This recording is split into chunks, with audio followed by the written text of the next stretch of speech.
परम आदरणीय यहाँ पर हमारे जितने भी गार्जियन बैठे हुए हैं, मैं सुदामा प्रजापति दोनों हाथ जोड़ के नमन करता हूँ, प्रणाम करता हूँ।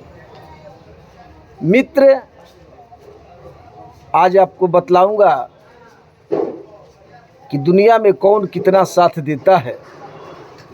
एक शायरी के माध्यम से, जब तक आपके शरीर में प्राण है तब तक आपके साथ आपके दोस्त, आपके पुत्र, आपके भाई, आपकी पत्नी साथ देते हैं, और जिस दिन आपका प्राण निकल जाएगा उस दिन आपको सब साथ छोड़ देंगे।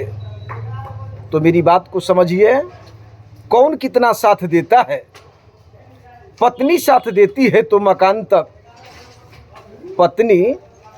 पत्नी साथ देती है तो सिर्फ मकान तक, और बेटी साथ देती है तो सिर्फ कन्यादान तक।